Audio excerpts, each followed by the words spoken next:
My parents refused to support my college dreams and let my brother tear up my acceptance letter, so I moved out. I went top college anyway and now they want me back to fix my brother's problems. I'm Malcolm, 18M, and I need to get this off my chest because I don't know what to do anymore. My whole family has turned against me over something that should have been the happiest moment of my life. Let me give you some background first. I live with my parents Preston, 52M, and Margot, 48F, and my younger brother Sullivan, 16M. We've never been a close family, but things got really bad after my dad lost his job 2 years ago. He started drinking more and my mom became obsessed with saving money. Sullivan has always been the golden child. He plays football, gets decent grades without trying, and somehow never gets in trouble no matter what he does. I've been working part-time at a grocery store since I was 16 to save up for college. My parents never offered to help with college expenses. They kept saying I needed to figure it out myself if I wanted to go. I applied for every scholarship I could find and worked extra shifts to save money. My grades have always been good. I maintained a 3.8 GPA while working 20 hours a week. Last month, I got the letter I've been waiting for. I was accepted to State University with a partial scholarship that would cover about 60% of my tuition. I was so excited that I left the letter on the kitchen counter while I went to take a shower. When I came back downstairs, Sullivan was holding the letter and grinning. He said he was just reading it to see what all the fuss was about. Then he did something I still can't believe. He tore the letter in half right in front of me. Just ripped it down the middle and dropped the pieces on the floor. He said I was stupid if I thought our parents would let me go to college when they couldn't even afford to fix the roof. I picked up the pieces and told him he had no right to touch my mail.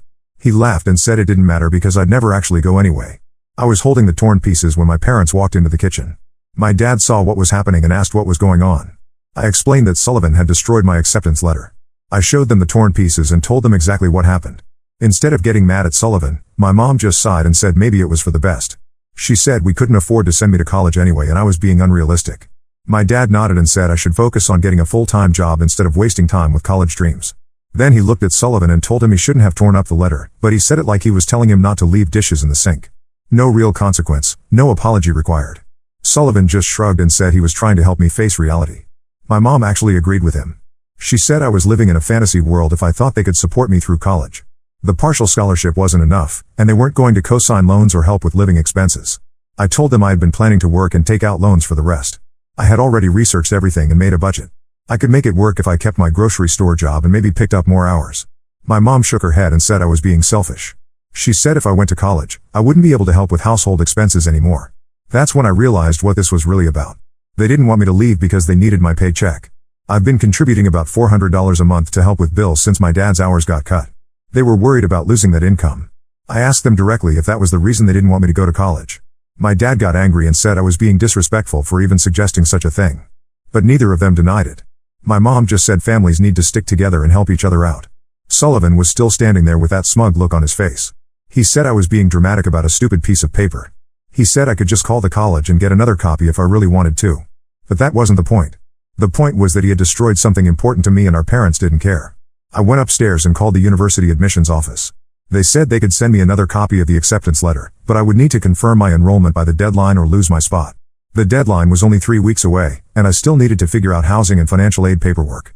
For the next few days, our house was tense. Sullivan acted like nothing had happened. He went to football practice, hung out with his friends, and played video games like usual. My parents didn't bring up the college thing again, but I could tell they expected me to just drop it and move on. I kept working on my college plans anyway. I filled out more financial aid forms and researched student housing options. I even looked into getting a second job near campus. But every time I tried to talk to my parents about it, they shut me down. My mom would change the subject or find some chore for me to do. My dad would just walk away. One evening, I overheard my parents talking in their bedroom. My mom was saying she was relieved that I seemed to be giving up on the college idea. My dad agreed and said it would be better for everyone if I just stayed home and kept working. They talked about how they could really use the extra money, especially with Sullivan wanting a car next year. That conversation made it clear that they had never intended to support my college plans. They were hoping I would just give up on my own so they wouldn't have to be the bad guys who said no directly. Sullivan destroying the letter was actually convenient for them because it gave them an excuse to discourage me without looking like they were standing in my way. The next morning at breakfast, Sullivan made another comment about how I was wasting my time with college applications. He said I should just accept that some people aren't meant for higher education. My mom didn't say anything to stop him. My dad was reading his phone and pretended not to hear. I realized then that nothing was going to change. They had made up their minds about what my future should look like, and my own goals didn't matter to them. Sullivan could destroy my things and face no consequences. My parents could dismiss my plans and expect me to just accept it.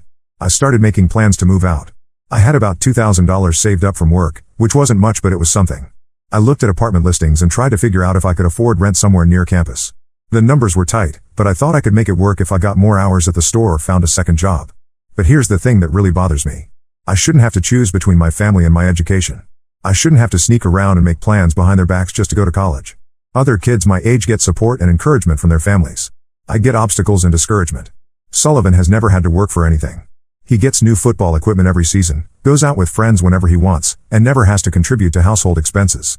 But somehow I'm the selfish one for wanting to better my life through education. My parents keep saying that family comes first, but they only seem to mean that my needs should come last.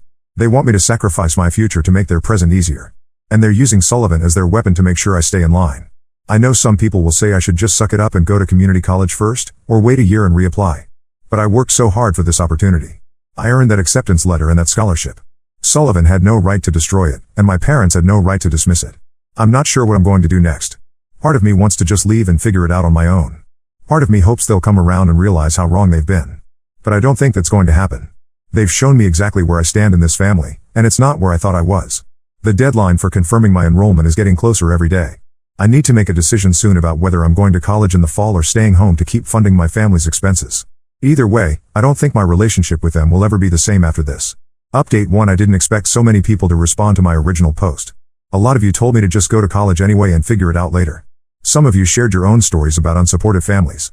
It helped to know I wasn't alone in this situation. Well, I made my decision.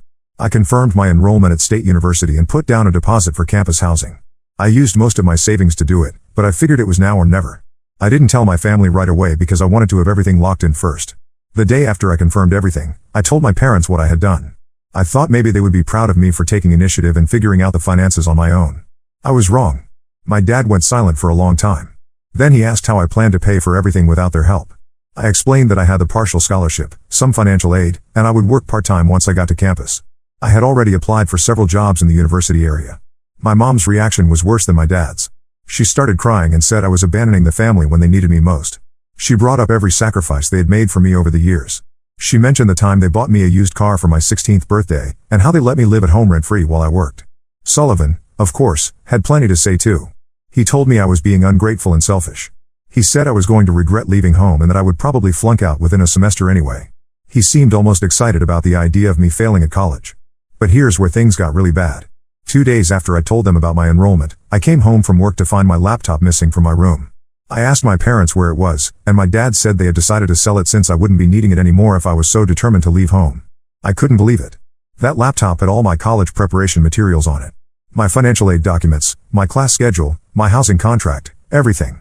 I had been using it to research textbooks and connect with my future roommate. Without it, I would have a much harder time getting ready for the fall semester.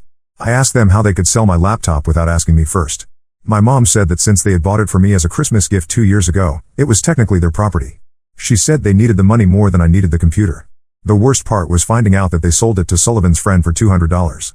It was worth at least $600, but they practically gave it away just to get rid of it quickly. Sullivan's friend was bragging about the great deal he got, right in front of me. I went to Sullivan's friend's house and asked if I could buy the laptop back from him. He said he had already wiped the hard drive and installed his own stuff on it. All my files were gone. Months of college planning and preparation, wiped out in 2 days. When I confronted my parents about this, they acted like I was overreacting. My dad said I could use the public library computers if I really needed internet access. My mom suggested I could ask to borrow Sullivan's laptop when he wasn't using it for school. Sullivan thought this was hilarious. He made jokes about how I would have to beg him for computer time like a little kid. He said maybe he would let me use it if I did his chores for him. My parents didn't tell him to stop. They just sat there while he made fun of me. That night, I started looking for a different place to stay until college started. I couldn't live in that house for another 3 months knowing how they really felt about me. I reached out to a few friends, but most of them were dealing with their own family situations or didn't have extra space. Then something unexpected happened. My coworker Sarah, 19F, at the grocery store heard about my situation. She lives in a small apartment with her boyfriend, but she offered to let me sleep on their couch until I left for college. She said I could chip in for groceries and utilities, but she wouldn't charge me rent. I was incredibly grateful for her offer, but I wanted to make sure it was really okay with her boyfriend too. She said she had already talked to him about it and he was fine with the arrangement. He had been in a similar situation with his own family a few years earlier. The hardest part was going back home to pack my things. My parents acted like I was making a huge mistake. My mom kept saying I was burning bridges and that I would regret this decision for the rest of my life. My dad just shook his head and muttered about ungrateful kids. Sullivan was the worst of all. He went through my room while I was packing and took several things that he claimed were rightfully his. A jacket he said he had let me borrow, some books he said our parents had bought for both of us, even a phone charger that he insisted was his. I didn't fight him on most of it because I just wanted to get out of there. But when he tried to take my work uniform shirts, I had to put my foot down. I told him those were specifically for my job and he had no use for them. He backed down on that, but he made sure to let me know he was being generous. My parents barely said goodbye when I left. My mom gave me a quick hug and said I could come back anytime if college didn't work out. My dad shook my hand like I was a business acquaintance. Sullivan didn't even look up from his video game. Living with Sarah and her boyfriend has been a huge adjustment, but it's been better than I expected. They treat me like a friend rather than a burden. We split cooking duties and watch movies together in the evenings. It's shown me what a healthy living situation can actually look like. I've been working extra shifts at the grocery store to save up more money for college expenses. Sarah has been helping me rebuild my college preparation material since I lost everything with a laptop. She even let me use her computer to reconnect with my future roommate and catch up on everything I missed. The strangest part is how much calmer I feel now that I'm not living at home. I didn't realize how much stress that environment was causing me until I got away from it. I sleep better, I'm not constantly worried about what Sullivan might do next, and I don't have to listen to my parents complaining about money all the time. My parents have texted me a few times asking when I'm coming home. They seem to think this is just a temporary tantrum and that I'll get over it once I realize how hard it is to live on my own. They don't seem to understand that I'm not coming back. College starts in 10 weeks. I'm nervous about the financial challenges ahead, but I'm also excited about finally pursuing my goals. I know it's going to be difficult, but it has to be better than staying in a situation where my own family actively works against my success. I still can't believe Sullivan destroyed my acceptance letter and faced no consequences for it. I can't believe my parents sold my laptop just to spite me for choosing my own path. But I'm learning that some people will always try to hold you back, even when they're supposed to love and support you. Update 2: College started 3 weeks ago, and I wanted to update everyone who has been following my situation. Things have been both better and worse than I expected. The good news is that I love my classes and I'm doing well academically. My roommate Tom, 18M, is a great guy and we get along really well. The campus is beautiful and I feel like I belong here in a way I never felt at home. I'm taking 5 classes this semester and maintaining good grades despite working 15 hours a week at a campus bookstore. The financial situation is tighter than I hoped, but I'm managing. I eat a lot of ramen and peanut butter sandwiches, but I'm getting by. I found some used textbooks online and I've been using the library for most of my research needs. It's not easy, but I'm making it work. But here's where things got complicated. About 2 weeks after classes started, I got a call from my mom. She was crying and said that Sullivan had been arrested for vandalism. Apparently, he and some friends had spray-painted graffiti on the side of a local business. The owner pressed charges, and now Sullivan is facing fines and community service. My mom begged me to come home and help deal with the situation. She said the family needed to stick together during this difficult time. She also mentioned that they were struggling financially without my monthly contribution to the household expenses. My dad's hours had been cut even more, and they were having trouble making ends meet. Part of me felt bad for them, especially hearing my mom cry on the phone. But I remembered how they had treated me when I needed their support. They had sold my laptop, dismissed my college plans, and let Sullivan destroy my acceptance letter without consequences. Now they wanted me to drop everything and come rescue them. I told my mom I was sorry about Sullivan's situation, but I couldn't come home. I had classes, work responsibilities, and my own financial struggles to deal with. I said I hoped Sullivan learned from this experience and that they could figure out a solution without me. My mom got angry when I refused to come home. She said I was being selfish and that family should always come first. She brought up all the ways they had supported me over the years and said I owed it to them to help now. When I pointed out that they hadn't supported my college goals, she said that was different because college was my choice, not a family emergency. A few days later, my dad called. He was more direct than my mom had been. He said they needed me to either come home or start sending money to help with Sullivan's legal fees. He said it was my responsibility as the older brother to help out when the family was in trouble. I asked him if he remembered selling my laptop right before I left for college. I asked him if he remembered dismissing my acceptance letter and my scholarship. I asked him why it was my responsibility to fix Sullivan's problems when nobody had cared about helping me achieve my goals. My dad got quiet for a long time. Then he said that was ancient history and I needed to focus on the current situation. He said holding grudges wasn't going to help anyone. He couldn't understand why I was being so stubborn about helping my own brother. The calls and texts kept coming for about a week. My mom would send long messages about how disappointed she was in me. She said she had raised me to be a better person than this. She said my grandparents would be ashamed of how I was treating my family. Sullivan even sent me a message. He said he was sorry about tearing up my acceptance letter and he hoped we could put that behind us. But then he went on to say that his current situation was much more serious than some stupid college letter. He said he could end up with a criminal record if our parents couldn't afford a good lawyer. I found it interesting that Sullivan was only apologizing now that he needed something from me. For months, he had acted like destroying my acceptance letter was no big deal. Now suddenly he was sorry, but only because he wanted me to help pay for his legal problems. I didn't respond to Sullivan's message. I also stopped answering my parents' calls after they became increasingly demanding and hostile. They started threatening to cut me off from the family completely if I didn't help with Sullivan's situation. They said I would regret my selfishness when I needed them someday. The weird part is that their threats didn't scare me the way they probably expected. I had already been cut off from real family support when I needed it most. They had already shown me that their love was conditional on me doing what they wanted. Being officially cut off wouldn't be much different from the situation I was already in. My coworker Sarah has been checking in with me regularly since I started college. She knows about my family situation and she's been supportive throughout this whole mess. When I told her about my parents' demands for money, she reminded me that I barely have enough to cover my own expenses. She said it would be crazy for me to sacrifice my education to pay for Sullivan's mistakes. Tom, my roommate, has also been a good friend through all of this. He comes from a supportive family, so he has trouble understanding how parents could treat their child the way mine have treated me. But he's been encouraging me to stay focused on my goals and not let my family drag me down. I've been thinking a lot about what my parents said about family loyalty and responsibility.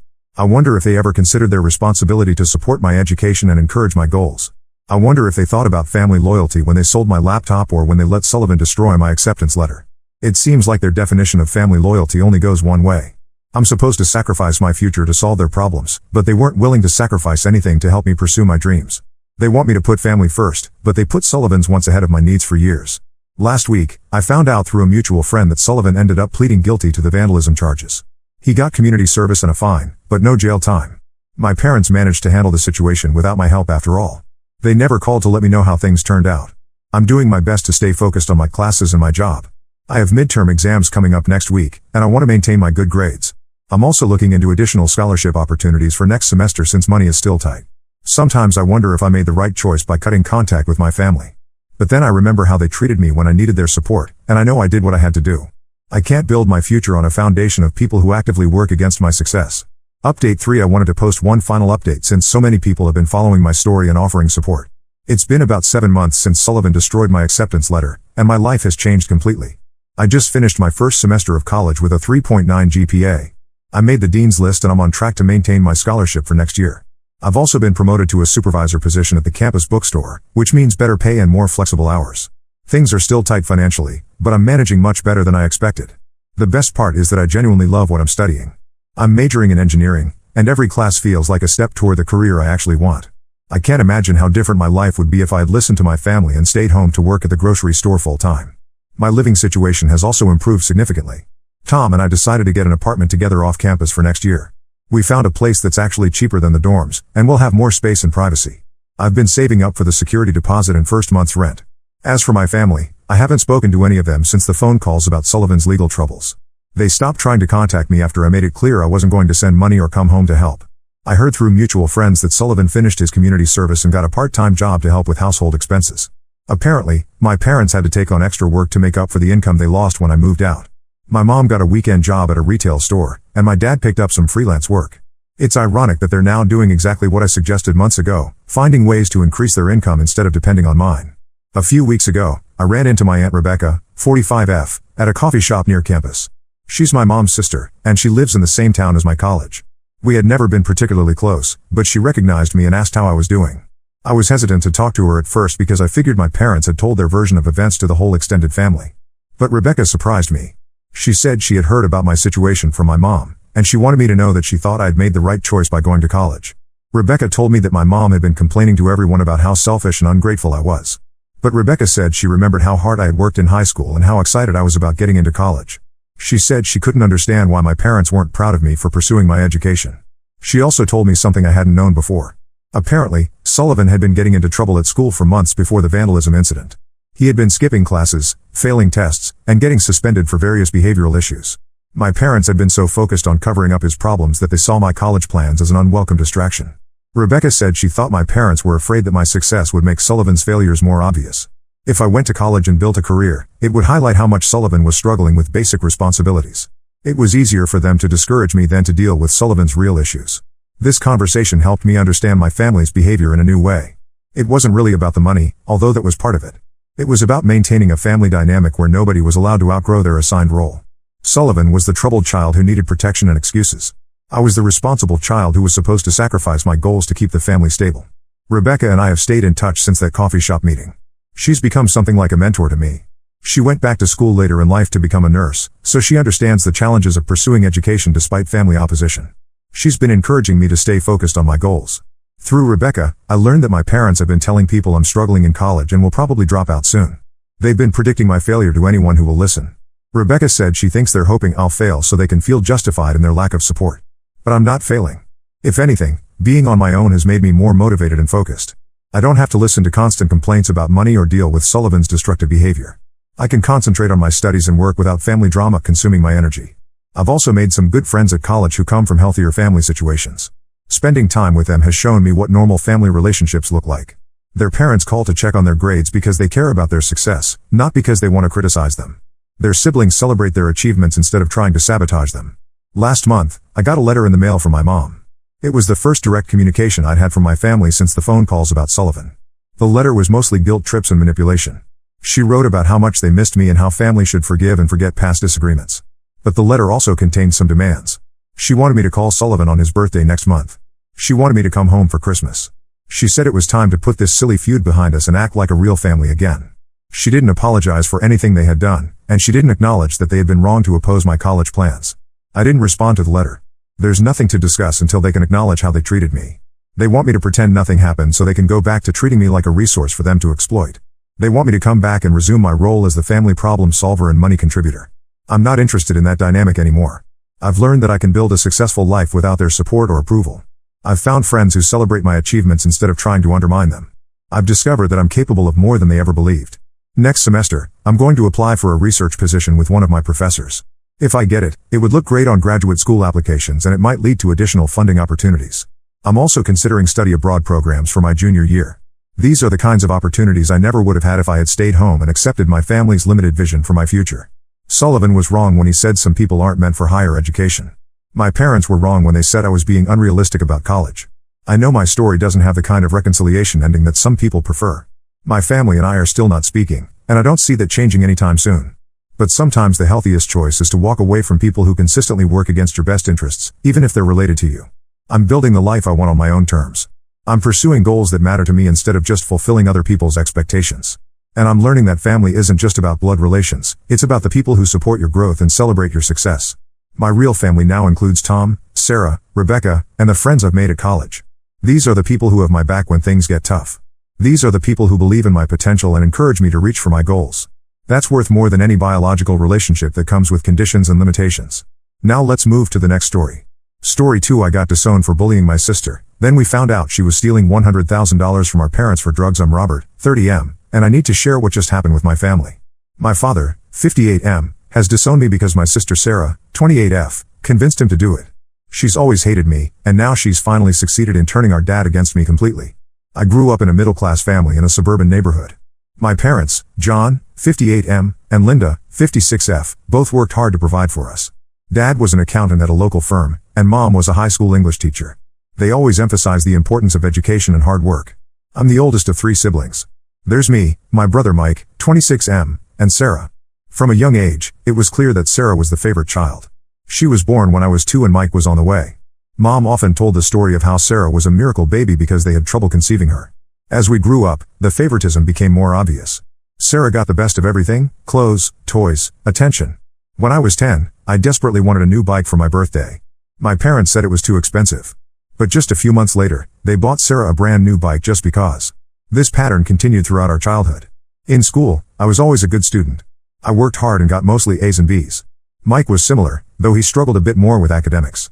Sarah, on the other hand, was average at best. But our parents, especially Dad, always made excuses for her. If she got a C, it was because the teacher didn't explain it well enough. If she got in trouble for talking in class, it was because she's just so social and friendly. When I was 16, I got my first part-time job at a local grocery store. I wanted to save up for a car. Mike did the same when he turned 16. We both bought used cars with our own money. Sarah, however, was gifted a brand new car for her 16th birthday. Dad said it was because she needed something safe and reliable. Despite the clear favoritism, I tried not to let it bother me too much. I focused on my studies and my goals. I got into a good college and majored in computer science. After graduation, I landed a job at a tech startup. It was challenging work, but I loved it. During my college years, Sarah's behavior started to become more problematic. She partied a lot and her grades suffered. She changed majors 3 times before dropping out altogether in her junior year. Our parents were disappointed, but they quickly shifted to making excuses for her. College isn't for everyone, they'd say. Sarah just needs to find her passion. After dropping out, Sarah moved back home. She took a part-time job at a clothing store at the mall, but most of her paycheck went to buying new clothes and going out with friends. Our parents didn't charge her rent and continued to pay for her car, insurance, and phone. Meanwhile, I was working 60-hour weeks at my startup job, trying to climb the corporate ladder. I met my wife, Emma, 29F, at a tech conference. We hit it off immediately and got married 2 years later. Emma is a graphic designer and we complement each other well. The tension between Sarah and me really ramped up about a year ago. I had just gotten a big promotion at work, and my parents threw a family dinner to celebrate. Sarah showed up late, already tipsy from drinking with friends beforehand. Throughout dinner, she kept making snide comments about how I thought I was so much better than everyone else because of my job. I tried to ignore her comments, but she wouldn't let up. She started bringing up embarrassing stories from our childhood, clearly trying to make me look bad. Finally, I snapped and told her that maybe if she actually applied herself instead of mooching off our parents, she could be successful too. She burst into tears and ran out of the room. Dad was furious with me for upsetting her. He said I should apologize, but I refused. I was tired of always having to coddle Sarah's feelings while she treated me like crap. Mom tried to play peacemaker, but it was clear she was siding with Sarah too. After that dinner, things got even worse. Sarah started telling our parents that I was bullying her whenever we were around each other. She'd twist my words and actions to make me look bad. If I didn't respond to her text messages right away, she'd tell our parents I was ignoring her. If I disagreed with her opinion on something, she'd say I was belittling her. I could tell my dad was starting to believe her lies. He'd call me up to lecture me about being nicer to my sister. When I tried to explain my side, he'd accuse me of making excuses. Mom would just sigh and say she wished we could all get along. The final straw came last week. Sarah told our dad that she'd overheard me telling Mike that I thought our parents were idiots for continuing to support Sarah financially. This was a complete lie. I never said anything like that. Mike and I had talked about our frustration with the situation, but we'd never insulted our parents. But Sarah must have been pretty convincing, because my dad called me up in a rage. He yelled at me for a good 20 minutes, saying he was sick of me looking down on the family and treating Sarah badly. He accused me of being jealous of Sarah and trying to turn everyone against her. He said I was ungrateful for everything they'd done for me. I tried to defend myself, but he wouldn't listen. He just kept yelling about how I betrayed the family. Finally, he said the words I never thought I'd hear: "You're no longer my son. Don't bother coming around anymore. You're dead to me." I was in shock. I couldn't believe my father would disown me over Sarah's lies. I tried calling my mom to talk some sense into him, but she just cried and said there was nothing she could do. She said Dad was set in his decision and that maybe if I apologized to Sarah, things would blow over. But I refused to apologize for something I didn't do. I called Mike to see if he would back me up, but he was hesitant. He said he believed me, but he was afraid to speak up against Sarah and risk getting disowned too. He has a wife and a baby on the way, so I understand his reluctance to rock the boat. It's been a few days now, and I'm still reeling. Emma is furious on my behalf and wants me to cut ties with the whole family. She says they've never appreciated me and that we're better off without their drama. Part of me agrees with her, but it's hard to think about never speaking to my parents again. I've tried reaching out to a few extended family members to explain the situation, but most of them seem to be taking Sarah's side. My Aunt Carol, Dad's sister, even called to tell me how disappointed she was in my behavior. It seems Sarah has been spreading her lies to the whole family. I don't know what to do. Part of me wants to fight back and prove Sarah is lying. I could show them my phone records to prove I never had the conversation she claims to have overheard. I could point out all the times in the past where she's manipulated situations to her advantage. But another part of me just wants to walk away from all the drama. I'm tired of feeling like I have to constantly prove my worth to my own family. Emma and I are trying to start our own family. She's actually 12 weeks pregnant, though we haven't told anyone yet because of all this drama. Maybe it would be better to focus on our future and let go of the past. I've thought about writing a letter to my parents explaining everything, but I'm not sure if they'd even read it. I've considered confronting Sarah directly, but I'm afraid she'd just twist my words and use them against me again. The whole situation is affecting my work and my relationship with Emma. I'm having trouble concentrating at my job, and I find myself getting irritable with Emma over small things. She's been incredibly supportive, but I know it's wearing on her too. I've thought about suggesting family therapy, but I doubt Sarah or my dad would agree to it. They both seem to think I'm the only problem.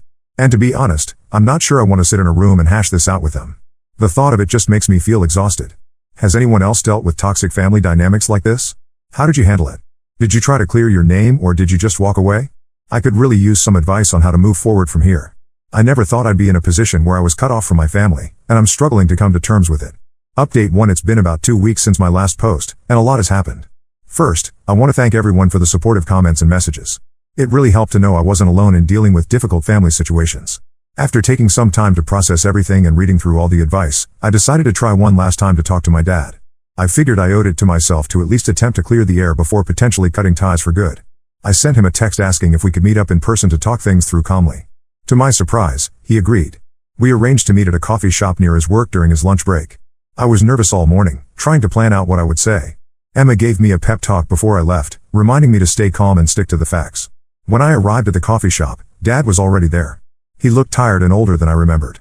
At first, things were tense and awkward. We made small talk about the weather and his work for a few minutes before I finally brought up the reason for our meeting.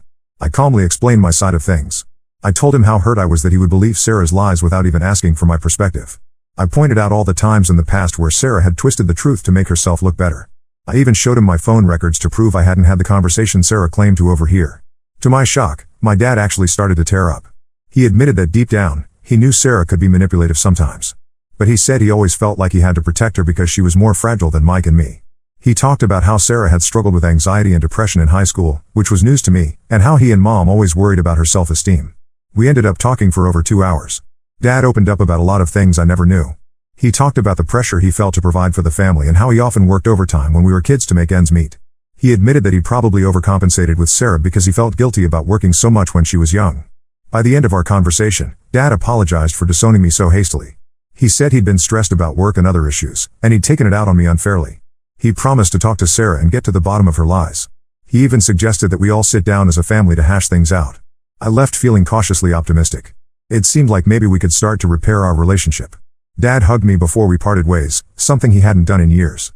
I called Emma on the way home to tell her how it went, and she was happy for me but warned me not to get my hopes up too high. That optimism was short-lived, though. The very next day, I got a call from Mike. He was upset and told me that Sarah had found out about my meeting with Dad. Apparently, Dad had mentioned it to Mom, who then told Sarah, thinking it might encourage her to reconcile with me too. But Sarah didn't take it well at all. According to Mike, she had a complete meltdown at the house.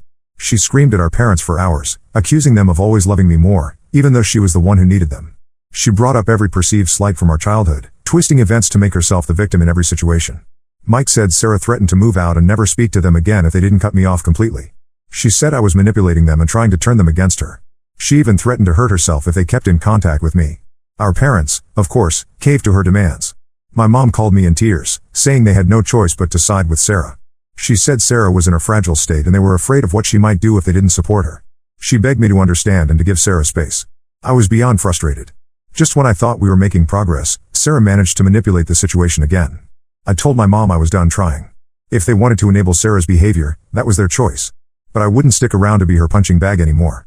The next few days were chaotic. Sarah started posting on social media about how I was an abusive brother who was trying to turn the family against her.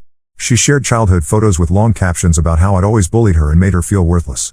Some extended family members and old friends started messaging me, asking what was going on. I was tempted to fight back and tell my side of the story publicly. I wanted to expose Sarah's lies and manipulations. But Emma convinced me it wasn't worth it. She said engaging would only give Sarah more ammunition and drag out the drama. She reminded me that the people who really mattered would see through Sarah's lies. Instead, I decided to focus on the people who really mattered. I reached out to Mike and told him I understood if he needed to keep his distance to avoid drama with our parents. But I made it clear that I'd always be there for him if he needed me. He was grateful and promised to keep me updated on what was happening with the family. I also called my grandmother, my dad's mom, to explain the situation. She's always been a voice of reason in the family. To my relief, she believed me about Sarah's lies. She shared some stories about how Sarah had caused drama in the family before, even when she was young. She promised to talk to my dad and try to make him see reason. For now, I'm taking a step back from the whole situation. I've blocked Sarah on all social media and told my parents I need space. It hurts to be estranged from them, but I realize I can't keep subjecting myself to this toxic dynamic. Emma and I are focusing on preparing for our baby's arrival. We've started setting up the nursery and looking into childbirth classes. We've decided that unless things change dramatically with my family, we won't be involving them in our child's life. It's a hard decision, but we feel it's necessary for our own peace of mind and for the well-being of our child. I've also started seeing a therapist to work through my feelings about all of this. It's helping me process the anger and hurt, and giving me tools to set healthier boundaries. Emma and I are also doing some couples counseling to make sure we're on the same page about everything and to strengthen our relationship as we prepare to become parents. At work, I've had to have a difficult conversation with my boss about what's going on. The stress was affecting my performance, and I wanted to be upfront about it. Thankfully, he was understanding and has allowed me to adjust my workload a bit while I deal with everything. I'm trying to stay positive and focus on the good things in my life. Emma and I have been spending more time with her family, who have been incredibly supportive through all of this. We've also been reconnecting with old friends and building a strong support network outside of my biological family. It's not easy, and there are days when I still feel angry and hurt about everything that's happened. But I'm trying to take it one day at a time and remember that I can't control anyone's actions but my own. I'll update again if anything significant changes. Thanks again to everyone for the support and advice. It's made a real difference in helping me navigate this difficult situation. Update 2. It's been about 3 months since my last update, and I wanted to share some surprising developments. First, some good news. Emma and I welcomed our baby boy, Jack, into the world last month. He's healthy and perfect, and being a dad is the most amazing experience of my life. The first few weeks have been a whirlwind of sleepless nights and diaper changes, but we're slowly finding our rhythm. Now, on to the family drama. About a month ago, I got an unexpected call from my brother Mike. He was upset and said he needed to talk to me urgently. We met up at a park near his house, and he dropped a bombshell on me. Apparently, Mike had been doing some digging into Sarah's past behavior. He'd always had suspicions that she was hiding something, but he could never prove it. Well, he finally found some concrete evidence of her lies and manipulations. Mike discovered that Sarah had been stealing money from our parents for years. She'd been taking blank checks from our dad's checkbook and forging his signature to withdraw cash. She'd also opened several credit cards in our mom's name and maxed them out. But it gets worse. Mike found out that Sarah had been using the money to fund a secret drug habit. He showed me text messages he'd found on her old phone, which she'd left at our parents' house, arranging drug deals and talking about how much she owed her dealer. I was shocked. I knew Sarah was irresponsible with money, but I never thought she'd stoop to outright theft and drug use. Mike showed me copies of bank statements and credit card bills as proof. The amount she'd stolen over the years was staggering, easily over $100,000. Mike was torn about what to do with this information.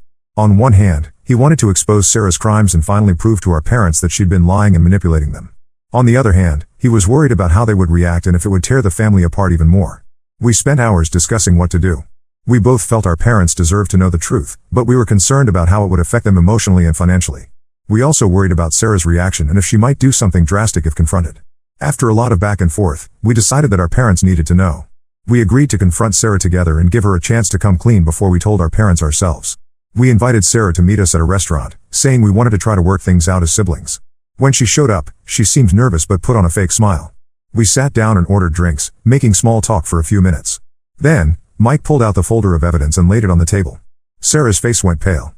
We calmly explained what we discovered and asked her to explain herself. To our surprise, Sarah broke down immediately. She admitted to everything, the stealing, the drug use, all of it. She said it had started small, just taking a little money here and there to buy weed. But it escalated quickly as she got into harder drugs. She swore she'd meant to pay it all back before anyone found out. She said she'd been trying to get clean but kept relapsing. She begged us not to tell our parents, saying it would destroy them.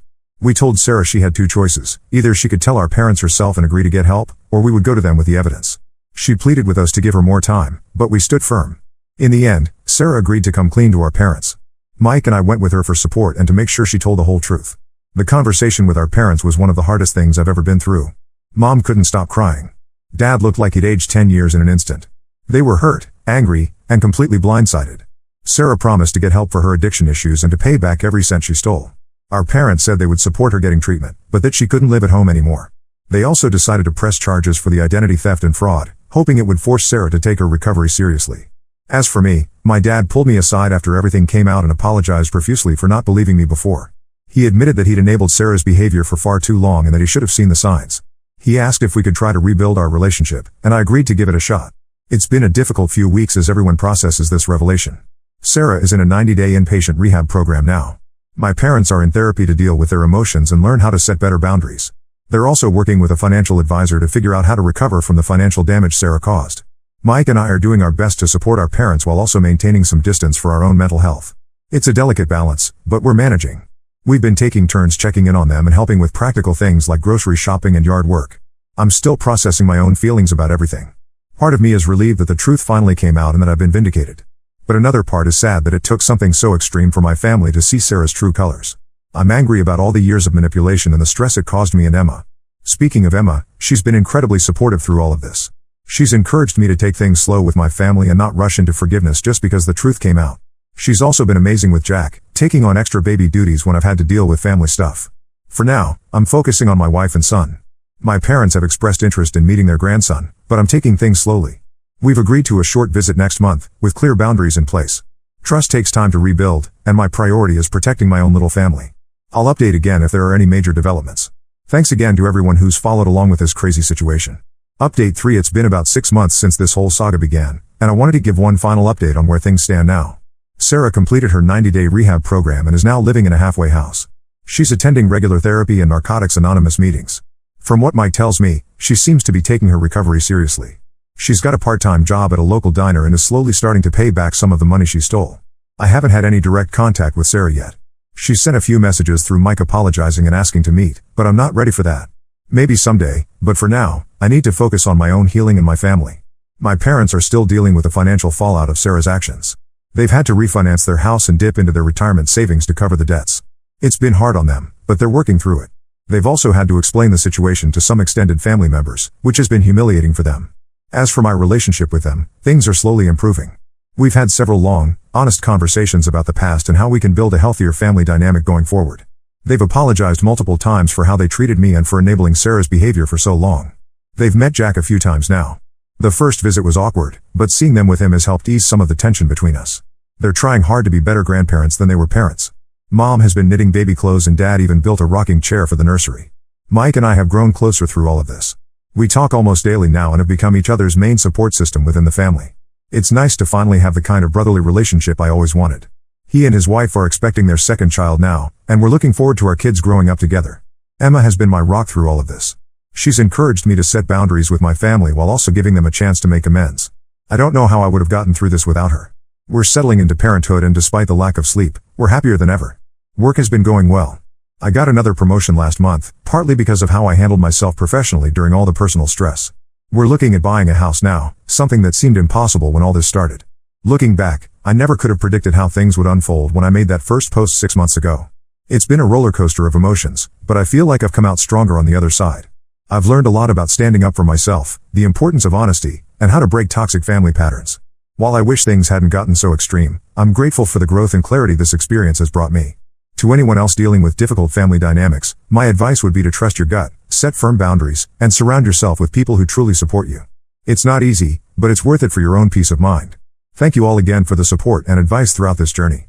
I won't be updating again unless something major changes, but know that your kind words and insights have made a real difference in my life.